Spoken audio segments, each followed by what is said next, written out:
ஒரு போட்டியில் 100 வாட்டி போராடி தோத்த ஒருத்தவன் ஜெயிச்சவங்கிட்ட போய் கேட்டானா, எப்படிப்பா நீ மட்டும் ஜெயிச்ச அப்படின்னு. அதுக்கு அவன் சொன்னானா, டேய் நான் அந்த போட்டியில் 1000 வாட்டி தோத்தேன், 1001வது வாட்டி ஜெயிச்சிட்டேன் அப்படின்னு. நம்மளும் இப்போ அதே மாதிரி நிலைமையில தான் இருக்கும். நீ நினச்சிட்டு இருக்கியா உன்னால் முடியாதுன்னு? முடியும். இப்போ நீ ஜெயிக்கிறதுக்கு போதுமான அளவு தோக்கலை, அவ்வளோதான். இன்னும் கொஞ்சம் எக்ஸ்ட்ராவாக தோத்துடலாமா? தோத்துட்டு போய் ஃபைனலில் ஜெயிக்க ஆரம்பிக்கலாம். 3 மாசம் உங்களுடைய பப்ளிக் எக்ஸாம் ப்ரிப்பரேஷனை நீங்க எப்படி பண்ண போறீங்க, எப்படி ஜெயிக்க போறீங்க அப்படின்றத தான் உங்ககிட்ட நான் சொல்ல போறேன். இஃப் நீ நிறைய டைமை வேஸ்ட் பண்ணிட்ட அப்படின்னு நினைச்சனா பயப்படாத. நான் உனக்கு பெர்ஃபெக்டான ஒரு பிளான் தரேன். இது எல்லாத்தையும் சீக்கிரமா ஃபாஸ்டா கம்ப்ளீட் பண்ணி இப்பயும் உன்னால 10th 500 out of 500 எடுக்க முடியும், 12th 600 out of 600 எடுக்க முடியும். அதுக்கு வழியை நான் காட்டுறேன். உனக்கு இப்போ என்னெல்லாம் பிரச்சனை இருக்கு? பயமா இருக்கு யானியன் சார், ஆனால் என்னால் படிக்க முடியல. நல்லா படிக்கிறேன் யானியன் சார், ஆனால் எக்ஸாமில் எனக்கு மறந்து போகுது, எழுதும் போது மறந்து போகிறேன். நல்லா தான் யானியன் சார் எழுதுறேன், ஆனால் மார்க் வரல.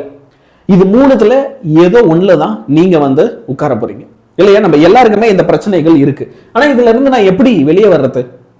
முதல்ல நீ படிக்கணும் அப்படின்னு முடிவு பண்றேன்னா, முதல்ல நான் 3 மணி நேரம் படிக்க போறேன், 4 மணி நேரம் படிக்க போறேன் அப்படி யோசிக்காத. 25 நிமிஷம் என்ன படிக்க போறேன்னு முடிவு பண்ணு, அதை படி, 5 நிமிஷம் பிரேக் எடு, திரும்ப 25 நிமிஷம், திரும்ப 5 நிமிஷம் பிரேக். ப்ரோமோடாரோ டெக்னிக் அப்படின்னு சொல்லுவாங்க, நிறைய பேர் கேள்விப்பட்டிருப்பாரு. உனக்கு ஒன்றும் புதுசு ஃபாலோ பண்ணு. நீ என்ன தப்பு பண்ற? நான் இன்னைக்கு அப்படியே உட்காந்து இன்னைக்கு நைட்லாம் வெடியே படிச்சிட போறேன். எப்படி முடியும்? முடியாது. ஓகே, வீக்லி டெஸ்ட் எழுது. அந்த டெஸ்ட் எப்படி தெரியுமா? இனிமே சாட்டர்டே சண்டே மட்டும் 1 மணி நேரம் டெஸ்ட் எழுது. ஏன் சார் எனக்கு நிறைய ஹோம்ஒர்க் கொடுக்குறாங்க, எனக்கு ஸ்கூல்ல நிறைய டெஸ்ட் வைக்கிறாங்க, இப்படி காரணங்கள் தேடாத.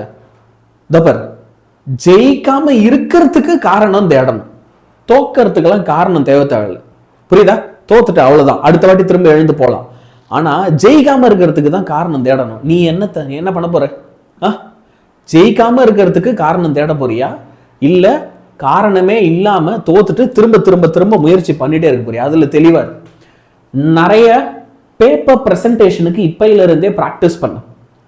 நீங்க பப்ளிக் எக்ஸாம் எழுதும் போது உங்க பிரசன்டேஷன் தெளிவா இருக்கணும்னா நீ இப்பவே பிராக்டிஸ் ஆரம்பிச்சாதான் முடியும். சரி, இதெல்லாம் செய்யறதுக்கு எனக்கு மோட்டிவேஷனே இல்லை.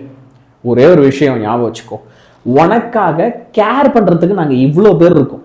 நான் என்னையும் சொல்றேன், நம்ம டீம்ல இருக்கிற டீச்சர்ஸ் சொல்றேன், ஆனா எங்களை விட்டுரு. நான் இதுல உங்களோட பேரண்ட்ஸ், உங்களுக்கு உங்க மேல ரொம்ப பாசம் வச்சிருக்க உங்களோட ஸ்கூல் டீச்சர்ஸ், உங்களுக்கு டியூஷன் டீச்சர்ஸ், உங்களை சுற்று வட்டாரம் எல்லாருமே நாங்க உங்க மேல வச்சிருக்க கேர் ஒரு சில நேரத்துல உங்க மேல ஏதோ நாங்க கோவப்படுற மாதிரி வெறுப்பு காட்டுற மாதிரி இருக்கலாம். ஆனா கேர் தான். We care about you. சரியா? ஏன் யானியன் சார் எங்க மேல நீங்க ஏன் அவ்வளோ கேர் பண்ணணும்? ஏன் அப்படின்னா எனக்கு தெரியும், you deserve to win.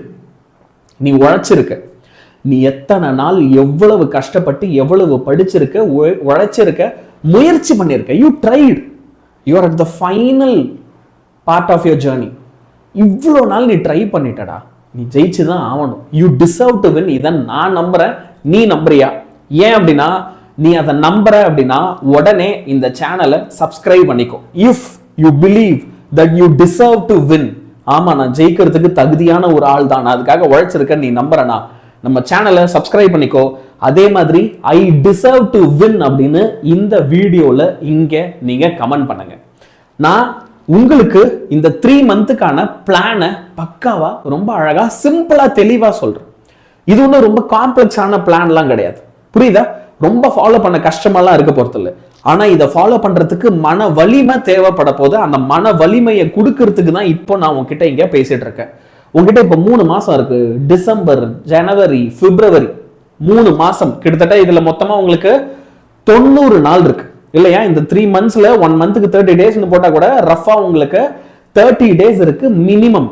Okay, அப்போ ஒரு நாளைக்கு 24 மணி நேரம் கணக்கு போட்டு பாரு, உங்களுக்கு 2160 hours இருக்குடா. இதுல நீ எவ்வளவு நேரம் படிச்சா உன்னால பப்ளிக் எக்ஸாம்ல 500 out of 500 இல்ல 600 out of 600 எடுக்க முடியும் நீ நினைக்கிற?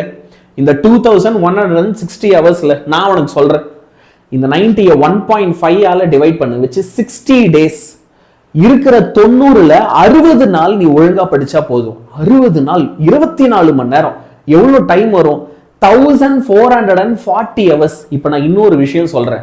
நீ 1440 hours படிக்க தேவையில்லை. இந்த 60 நாள் ஒரு நாளைக்கு 12 மணி நேரம் படி, பாதி படி. 720 hours மொத்தமா உனக்கு இருக்கிற 90 நாள்ல ஞாபகம் 2100க்கு மேல இருக்கு. அதுல வெறும் 720 தான் ஒன்ன நான் படிக்க சொல்லி கேட்கிறேன். இது நம்மளால முடியாதா? பாதிக்கு பாதி கூட இல்லை, அதை விட கம்மியான டைம் தான் உங்களை நான் படிக்க சொல்லி கேட்கிறேன். நான் ஒரு பெர்ஃபெக்ட் பிளான் உனக்கு தரேன். எனக்கு டிசம்பர் மந்த் ஒரு நாளைக்கு நீ மினிமம் 6 hours படிக்கணும். நான் ஈவினிங் 2 hours படிச்சுக்கிறேன் சார், காலையில ஒரு 2 hours படிச்சுக்கிறேன். ஒரு 2 மணி நேரம் நான் ஸ்கூல்ல படிக்க முடியும்னா அதையே இந்த கணக்குல சேர்த்துக்கலாமா? சேர்த்துக்கலாம். ஒரு நாளைக்கே நான் வந்துட்டு 6 hours தான் கேட்கிறேன். நான் ஸ்கூல்லயே 6 hours சூப்பரா படிச்சிருவேனே அப்படின்னா அப்ப அதுக்கு மேல கிடைக்கிறதால எக்ஸ்ட்ரா. அப்ப டிசம்பர், ஜனவரி, பிப்ரவரி 6 hours படிச்சுட்டு வா. 186 168 hours உனக்கு இதுலயே அழகா கிடைச்சிரும். அது மட்டும் இல்லாம மார்ச் மாசம் உனக்கு பப்ளிக் எக்ஸாம் நடக்கும்போது 15 நாள் இருக்கு. இந்த 15 நாளும் நீ 6 hours படிப்ப, 10 hours 12 hours படிப்ப, அதுக்கு மேலேயே போகும். அசால்ட்டா உன்னால என்ன செய்ய முடியும் அப்படின்னா ஒரு 160 hours 15 நாள்ல நீ கவர் பண்ண முடியும், 16 நாள்ல கவர் பண்ண முடியும். இந்த மார்ச் மாசத்தையும் சேர்த்தா போனது 720 hours கையில டோட்டலா இருக்கு. அழகா சமத்தா நம்மளால என்ன செய்ய முடியும் அப்படின்னா படிச்சு முடிச்சிட முடியும். ஓகே, அப்போ என்னோட ஒரு டே எப்படி பிளான்டா இருக்கும்? ஒரு நாளைக்கு நான் 6 மணி நேரம் படிக்கணும்னா அப்போ 2 சப்ஜெக்ட்ஸுக்கு மேல ஒரு நாள் படிக்காது. இப்போ நான் வந்துட்டு ஏற்கனவே சொன்ன மாதிரி இப்போ ஒரு 6 hours ஒரு நாளைக்கு படின்ற என்ன பண்ணும்? 6 hours ஒரே ஸ்ட்ரெச்சில் படிக்கணுமா?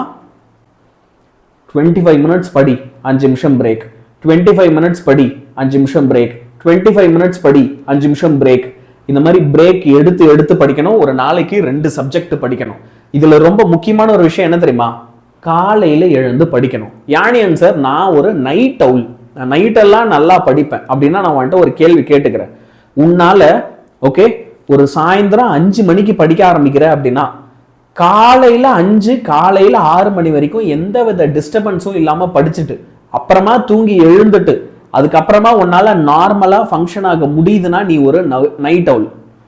இல்லையானேன் சார், நான் நைட்டு ஒரு 11 மணிக்கு படிக்க ஆரம்பிப்பேன், ஒரு 1 மணி 2 மணிக்கெல்லாம் வந்து பாத்தீங்கன்னா முடிச்சிடுவேன். அதுக்கப்புறம் காலையில 8 8:30க்கு தான் நான் எழுந்திருப்பேன் அப்படின்னா நீ நைட் அவுல் கிடையாது. உனக்கு நைட்ல படிக்கிறது செட் ஆகலைன்னு அர்த்தம். புரியுதா? நீ காலையில மாறிடு. காலையில எழுந்து படிக்கிறது என்னைக்குமே பெஸ்ட். நிறைய பேர் வந்து சொல்லலாம் நான் நைட் அவுல் அப்படின்லாம். அது ஒர்க் அவுட் ஆகாதுன்றது என்னோட நம்பிக்கை. அது ஒர்க் அவுட் ஆகி நான் பார்த்ததும் இல்லை பெருசா. சரியா? So 2 subjects per day revision பண்ணுங்க. நீங்க என்ன செய்யணும் அப்படின்னா ஒவ்வொரு நாளும் every single day 15 minutes minimum நீயா ஒரு டெஸ்ட் எழுதி பார்க்கணும். 1 words ஓகே, இல்ல ஏதோ ஒரு 4 ஷார்ட் ஆன்சர், 2 5 mark, இந்த மாதிரி ஒரு 15 minutesக்கு எவ்ரிடே அன்னைக்கு ஃபுல்லா நீ என்ன படிச்சு அதெல்லாம் ஒரு டெஸ்டா எழுதி பாரு. அது மட்டும் இல்ல, சனிக்கிழமை ஞாயிற்றுக்கிழமை, சனி ஞாயிறு இந்த நாட்கள்ல 1 hour எக்ஸாமா 2 எக்ஸாம் எழுதிப்பாரு. ஒரு பேச்சுக்கு சனிக்கிழமை 1 மணி நேரம், ஞாயிற்றுக்கிழமை 1 மணி நேரம், இப்படி சப்ஜெக்ட் வைஸா. ஒரு சனிக்கிழமை பிசிக்ஸ், அடுத்த ஞாயிற்றுக்கிழமை கெமிஸ்ட்ரி, அடுத்த சனிக்கிழமை மேக்ஸ், அடுத்த ஞாயிற்றுக்கிழமை பயாலஜி இல்ல கம்ப்யூட்டர் சயின்ஸ். இந்த மாதிரி கட் ஆஃப் சப்ஜெக்ட்ஸ் எல்லாம் என்னவோ அந்த கட் ஆஃப் சப்ஜெக்ட்ஸ் எல்லாம் எழுதி பார்த்துட்டே வா. இதே நான் வந்து யானியன் நான் வந்து 10th அப்படின்னா அப்போ ஒரு வாரம் சயின்ஸ், அப்புறம் மேக்ஸ், அப்புறம் சோஷியல், அப்புறம் தமிழ், இந்த மாதிரி அழகா சனி ஞாயிறு பிராக்டிஸ் பண்ணிட்டே வாங்க. இப்போ நான் என்ன செய்யறேன், 12th அந்த மாதிரி வந்து I will share a model plan. சரியா? இது நான் உங்களுக்கு போட்டு கொடுக்குற மாடல் பிளான். ஏற்கனவே நான் உங்களுக்கு இதே மாதிரி ஒரு பிளான் கொடுத்துருக்கேன். அந்த பிளானோட ஒரு கண்டினியூவேஷன் அப்படின்னு சொல்லலாம். சரியா? ஸோ நான் உங்களுக்கு ஏற்கனவே சொன்ன மாதிரி ஒரு நாளைக்கு 2 சப்ஜெக்ட் படிச்சுட்டு 15 நிமிஷம் டெஸ்ட், 2 சப்ஜெக்ட் படிச்சுட்டு 15 நிமிஷம் டெஸ்ட், 2 சப்ஜெக்ட் படிச்சுட்டு 15 நிமிஷம் டெஸ்ட். ஒவ்வொரு சப்ஜெக்ட்டுக்கும் மினிமம் 2 வாட்டி, மேக்ஸுக்கெல்லாம் 3 வாட்டி டெஸ்ட் எழுதிப்பார். சாட்டர்டே சண்டே வந்தா 1 hour ஃபுல் போர்ஷன் டெஸ்டா, வால்யூம் 1 ஃபுல்லா, வால்யூம் 2 ஃபுல்லான்ட்டு டெஸ்ட் எழுதிப்பார். இப்ப 10th நான் என்ன செய்யலாம்? 10th நீங்களும் அதே மாதிரி தான், maths social, maths science, maths social, maths science, maths. என்ன யானியன் சார் எல்லாமே மேக்ஸா இருக்கு? ஆமா, நீ வாரத்துல கண்டிப்பா என்ன செய்யணும், 5 நாளைக்கு மேக்ஸ் பார்க்கணும். சனி ஞாயிறு வரும்போது இங்கிலீஷ் தமிழ் எல்லாம் பாரு, லாங்குவேஜ் எல்லாம் பாரு. ஓகே, எவ்ரி சிங்கிள் டே ஆனா நீ மேக்ஸ் பார்க்கணும். ஏன்னா மேக்ஸ்ல நீ சென்டம் எடுக்கணும். 10th மேக்ஸ்ல சென்டம் எடுக்கிறதுன்றது அவ்வளவு பெரிய கெத்தான விஷயம். இப்ப டிசம்பர் டிசம்பர் மாசம் நீ என்ன டார்கெட் வச்சுக்கணும்? டிசம்பர் மாசம் உன்னோட கம்ப்ளீட் புக்ஸ், ஓகே 10th உன்னோட ஃபுல் புக்கு, இல்ல நான் வந்து 11th 12th வால்யூம் 1 and 2ல இருக்கிற புக் பேக் கொஸ்டின்ஸை மட்டும் படி. புரியுதா? டிசம்பர் மாசம் ஃபுல்லா புக் பேக்கை மட்டும் படி. புக் பேக் படிச்சுட்டு அதுல இருந்து நீ ஒரு ரிவிஷன் எக்ஸாம் எழுதிப்பார். சரியா? அதுல இருந்து நீ என்ன செய்யணும்? ரிவிஷன் எக்ஸாம் எழுதி பார்க்கணும். ஜான்வரி அப்போ ஒரு full syllabus book inside plus 1 மார்க்ஸை ரிவிஷன் பண்ணு. இதுல புக் பேக் மட்டும் தானே முடிக்கிற. அப்ப ஜனவரி பொங்கல் ஹாலிடே எல்லாம் வரும், நிறைய டைம் இருக்கும். அழகா உட்கார்ந்து நான் அந்த 6 hours சொன்னது ஒரு 4-5 நாள் 8 hours எல்லாம் படிக்கலாம். புரியுதா? அப்ப எக்ஸ்ட்ராவே டைம் போட்டு புக் இன்சைட் கொஸ்டின்ஸ் 1 மார்க் எல்லாம் டென்ஷனே இல்லாம ஜனவரியில முடிச்சிரு. பிப்ரவரி மாசம் நீ என்ன செய்ய போற? பிப்ரவரி மாசம் எல்லாத்தையும் திரும்ப ஃபர்ஸ்ட்ல இருந்து ரிவிஷன் பார்த்து ஒவ்வொரு சப்ஜெக்ட்டுக்கும் 2 வாட்டி எக்ஸாம் எழுதி பார்த்துரு. ஓகே, சயின்ஸ்ல 2, சோசியல்ல 2, பிசிக்ஸ்ல 2, கெமிஸ்ட்ரியில 2, மேக்ஸ்ல 2, பயாலஜில 2ன்னு ஒவ்வொன்றுலையும் 2 வாட்டி வந்து நீ என்ன செய்யணும் அப்படின்னா டெஸ்ட் எழுதி பார்த்துடணும். ஓகேவா? யானியன் சார், இந்த டெஸ்ட்ன்றீங்கல்ல, போன வாட்டி நீங்க இதே மாதிரி ஒரு வீடியோ போட்டீங்க. எஸ், இப்போ அதை பத்தி நான் ஒரு அப்டேட் சொல்றேன். நான் இப்போ உங்களுக்காக என்ன செஞ்சிருக்கேன் அப்படின்னா, கனவு டெஸ்ட் சீரீஸை கொண்டு வரேன். இந்த கனவு டெஸ்ட் சீரீஸ் உங்களுக்கு சில்ட்ரன்ஸ் டே அன்னைக்குல இருந்து அவைலபிளா இருக்க போகுது. நவம்பர் 14th சில்ட்ரன்ஸ் டேல இருந்து. ஸோ நவம்பர் 14th அப்புறம் இந்த வீடியோ நீ பார்க்கறனா இந்த வீடியோவுடைய டிஸ்கிரிப்ஷனை பாரு, டெஸ்ட் சீரீஸ்க்கான லிங்க் இருக்கும். இது ஃபர்ஸ்ட் நான் 12th 10th தான் கண்டக்ட் பண்ண போறேன் 499 rupeesல. சரியா? 499 ரூபா. உங்களுக்கு ஒவ்வொரு சனிக்கிழமை ஒவ்வொரு ஞாயிற்றுக்கிழமையும் 1 hourக்கு நான் வந்து என்ன செய்ய போறேன் அப்படின்னா டெஸ்ட் கண்டக்ட் பண்ண போறேன். இந்த டெஸ்ட் டைப் வந்து எப்படி இருக்க போகுது அப்படின்னா MCQ மல்டிபிள் சாய்ஸ் கொஸ்டினா இருக்கும். அப்போ 1 மார்க் மட்டும்தான் டெஸ்ட் வைப்பீங்களா? அப்போ நான் ப்ராப்ளம் எப்படி படிக்கிறது, 2 மார்க் எப்படி படிக்கிறது, 5 மார்க் எப்படி படிக்கிறது? நான் சொல்றத நல்லா கவனி. இந்த டெஸ்ட் இருக்குல்ல, இப்போ ஸ்டார்டிங்ல உங்களுக்கு காமன் ப்ராப்ளம்ஸ் எல்லாம் நான் சொன்னேன். அப்போ எனக்கு படிச்சா மறந்து போகுது, நான் எழுதுறேன் மார்க் வர மாட்டேங்குது, இந்த பிரச்சனை எல்லாம் நமக்கு இருக்கு அப்படின்றத நம்ம டிஸ்கஸ் பண்ணியிருந்தோம். அதுல நீ ஓவர் கம் பண்ணி நல்ல மார்க் எடுக்கிறதுக்காக டிசைன் செய்யப்பட்ட ஒரு டெஸ்ட் இது. உனக்கு மல்டிபிள் சாய்ஸ் கொஸ்டின் MCQ அப்படிதான் டெஸ்ட் இருக்கும். ஆனா உனக்கு அதுல கிரியேட்டிவ் 1 மார்க்ஸ் ஆப்ஷன் சூஸ் பண்ற மாதிரி இருக்கும். ப்ராப்ளம் இருக்கு பாரு, உன்னோட புக்ல இருக்கிற எக்ஸாம்பிள் ப்ராப்ளம், புக் பேக்ல இருக்கிற நியூமெரிக்கல் ப்ராப்ளம், அது கொஸ்டினா இருக்கும். அதுல நீ சப்ஸ்டியூட் பண்ண வேண்டிய ஃபார்முலா ABCDன்னு 4 ஆப்ஷன்ல ஏதோ ஒரு ஆப்ஷனா இருக்கும். நீ அதை சூஸ் பண்ணணும் கரெக்டா. அப்போ நாளைக்கு எக்ஸாம்ல அதே கொஸ்டின் வருதுன்னா ஃபார்முலா என்னதுன்னு உனக்கு ஞாபகம் வந்துடும், மறக்காது. அதுல ஃபைனல் ஆன்சர் என்ன வரும், அந்த ஃபைனல் ஆன்சரை 4 ஆப்ஷன்ல ஒன்னா கொடுப்பேன். அப்போ ப்ராப்ளம், நியூமெரிக்கல் ப்ராப்ளம், எக்ஸாம்பிள் எல்லாமே ஓகே. நான் 1 மார்க்கா கேட்கும்போது ஃபார்முலா, ஆன்சர் இது ரெண்டுத்தையும் நீ அந்த டெஸ்ட் அட்டன் பண்றது மூலமா நல்லா ஞாபகம் வச்சுக்கலாம். அதே மாதிரி ஷார்ட் ஆன்சர், லாங் ஆன்சர்ல எல்லாம் most important keywords, formulas, equations இருக்குல்ல, அதெல்லாம் உனக்கு ஆப்ஷன்ஸா MCQவா கேட்பேன். அப்போ ஒரு ஷார்ட் ஆன்சர் நீ எழுதும்போது it is defined as a அப்படின்ட்டு போட்டு என்ன செய்வார், it is directly proportional to product of the dash charges ஆப்ஷன்ல இருக்கும். And inversely proportional to the square of the distance between, அப்போ அந்த square of the distance between ஆப்ஷன்ல இருக்கும். அந்த மாதிரி அந்த கீவேர்ட்ஸ் எல்லாம் உனக்கு 1 மார்க்கா நான் மாத்தி கேட்க போறேன். இது அட்டன் பண்றவங்களுக்கு அவ்வளோ யூஸ்ஃபுல்லா இருக்கும். இந்த டெஸ்ட் சீரீஸ் நீ அட்டன் பண்ற அப்படின்னா உனக்கு மொத்தமா நான் 1000 கொஸ்டின் தருவேன், எல்லா சப்ஜெக்டையும் சேர்த்து. Physics, chemistry, maths, biology, computer science 4 test உங்களுக்கு நடக்கும். ஏன்னா இதான் கட் ஆஃப். தமிழ் இங்கிலீஷ் இதுல கிடையாது, கட் ஆஃப் சப்ஜெக்ட்ஸ் தான். சரியா? 10th தமிழ் இங்கிலீஷ் இருக்கு. 10th வந்து என்னென்னலாம் இருக்கு, Tamil, English, science, social, maths 5 சப்ஜெக்டும் இருக்கு. 10th எல்லாமே முக்கியம். 12th அப்படி கிடையாது. அப்போ இந்த சப்ஜெக்ட்ஸ்ல இருந்து நான் டெஸ்ட் வைக்க போறேன். இந்த டெஸ்ட்டை நீ எழுதுறனா உன்னால 500 out of 500 எடுக்க முடியும், 600 out of 600 நிச்சயமா எடுக்க முடியும். இந்த டெஸ்ட் எழுதுறவங்க எல்லாருக்கும் இதுக்கான proper PDF, proper answer key solution வந்துடும், வீடியோ சொல்யூஷனாகவும் கிடைக்கும். இந்த கேள்வி எல்லாத்துக்கும் பதில் வந்து உங்களுக்கு எப்படி கிடைக்க போகுது, ஒரு ப்ராப்பர் வீடியோ சொல்யூஷனாகவும் கிடைக்க போகுது. சரியா? யாழ்னியன் சார், நீங்க சொல்றது எல்லாமே நல்லா இருக்கு, ஆனா இருக்கிறது இன்னும் ஒரு 3 மாசம். இந்த 3 மாசம் எனக்கு நிறைய தெரியல, நான் ஸ்டார்டிங்லேயே படிச்சிருக்கணும், படிக்காம மிஸ் பண்ணிட்டேன். ஒரு சில விஷயம்லாம் நான் இப்போ போய் கேட்டா யாராவது சொல்லி தருவாங்களா? இந்த நேரத்துல எனக்கு ஒரு ரிவிஷன் என்னை உட்கார வச்சு சொல்லி கொடுத்தா நான் நல்லா படிப்பேன் அப்படின்றவங்களுக்கு நம்மளோட தீமினல் batch 11th and 12th even 10thலயுமே இருக்கு, ஜாயின் பண்ணிக்க. சரியா? உங்களுக்கு 1999 1999 சரியா? 2000 ரூபாய், ₹1 கம்மியில வந்து நாங்க என்ன செய்யறோம், டெய்லி லைவ் கிளாஸஸ் எடுக்கிறோம். எக்ஸாம் வரைக்கும் இந்த கிளாஸஸ் இருக்கும். பப்ளிக் எக்ஸாம் வரைக்குமே உனக்கு இந்த கிளாஸஸ்லாம் இருக்கும். அது மட்டும் இல்ல, உனக்கு இதுல புக் பேக் கொஸ்டினும் நடத்துவோம், புக் இன்சைட் கொஸ்டினும் நடத்துவோம். இந்த மந்த்ல இருந்து புக் இன்சைட் கொஸ்டின் நடத்த ஆரம்பிக்கிறோம். From this month we are starting to teach book inside question. இப்பவே ஜாயின் பண்ணிக்க. Example, problem, creative question.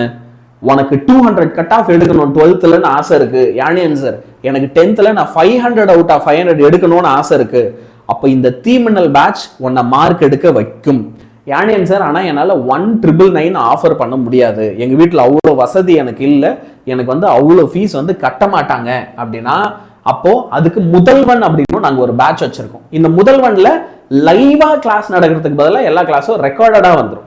அப்ப ரெக்கார்டடுக்கு நீங்க ₹1000 ₹1 கம்மியா 999 பே பண்ணா போதும். உங்களுக்கு book back, book inside, example, problem, creative question எல்லாமே கிடைச்சிரும். அகைன் இதை வச்சும் உன்னால நீ பொறுப்பா இருக்கனா 200 கட் ஆஃப் எடுக்க முடியும். உன்னால என்ன செய்ய முடியும் அப்படின்னா 500 அவுட் ஆஃப் 500 எடுக்க முடியும். ஏன்னா அப்படி அந்த மார்க் எடுக்கிறதுக்கு உனக்கு என்னென்னலாம் கிளாஸ் வேணும், என்னென்னலாம் ரிவிஷன் வேணும், என்னென்னலாம் PDF வேணும், இது எல்லாமே இந்த பேட்ச்ல இருக்கிறவங்களுக்கு நாங்க ரெகுலரா கொடுத்துட்டு இருக்கோம். புரியுதா? ஸோ எங்க கூட சேர்ந்து நல்லா படிக்க ஆரம்பி. ஓகேவா?